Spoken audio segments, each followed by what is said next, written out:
Ce tutoriel de Croire Paroisse vous montre en moins de 5 minutes comment composer et mettre en page votre feuille de messe. Avant de commencer, je coche cette case qui certifie mon adhésion au CECLI pour avoir accès aux paroles des chants. Ensuite, je choisis la date de la célébration. Par exemple, le dimanche 8 septembre. J'ai le choix entre plusieurs modèles que je peux visualiser, avec juste l'annonce des lectures ou avec le texte des lectures in extenso. Je choisis le modèle avec les lectures. J'attends un instant que toutes les données du jour soient chargées sur la feuille et je peux commencer mon travail. Je rentre les coordonnées de ma paroisse qui resteront mémorisées sur ma feuille pour les dimanches suivants. Je peux ensuite ajouter une image, le logo de ma paroisse ou tout autre visuel. Une deuxième image est déjà présente. C'est l'illustration de l'évangile du jour que propose Croire Paroisse. Le titre de la célébration s'affiche. Je peux aussi ajouter un mot d'accueil ou d'autres informations qui apparaîtront uniquement dans la version conducteur. Pour entrer les paroles d'un chant, il suffit de cliquer sur « Choisir un chant ». Croire Paroisse vous propose une sélection de chants pour ce dimanche. Vous pouvez voir les paroles et les choisir. Les paroles s'affichent automatiquement. Si des blocs vous semblent inutiles, vous pourrez les supprimer à l'étape suivante. Vous pourrez aussi rajouter des blocs texte ou images si vous le souhaitez. Les textes des lectures du jour sont importés automatiquement dans votre feuille de célébration. Vous pouvez illustrer le temps de la parole à partir de la banque d'images de Croire Paroisse créée spécialement pour vous avec différents critères de recherche ou avec toute autre image que vous aurez choisie. Croire Paroisse vous garantit les droits de tous les contenus qui vous sont proposés, les images comme les chants. Nous passons ensuite à l'étape de mise en page. Vous pouvez voir tous les contenus sélectionnés et choisir un style parmi 3 styles proposés.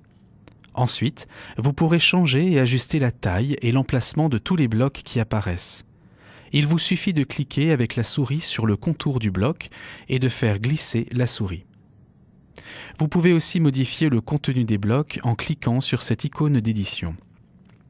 Vous pouvez revenir à la sélection des chants en cliquant sur cette icône en forme d'ampoule. Pour recevoir la mise en page ou le texte, cliquez sur cette icône et modifiez ce que vous souhaitez.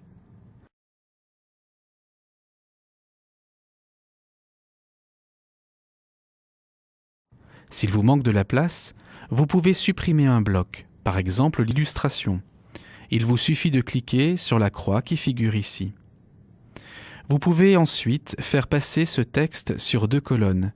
Cliquez sur l'icône d'édition, déroulez le menu et cliquez sur l'onglet 2 colonnes.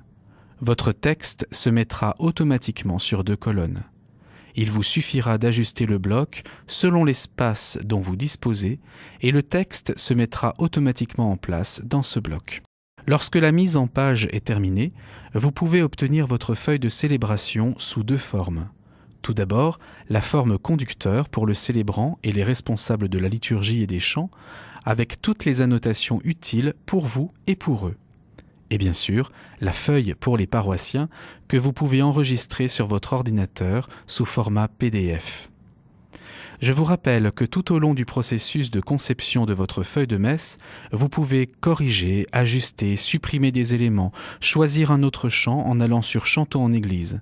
C'est votre propre création à l'image de votre communauté paroissiale. Afin que votre feuille soit imprimée correctement, ouvrez-la avec Adobe.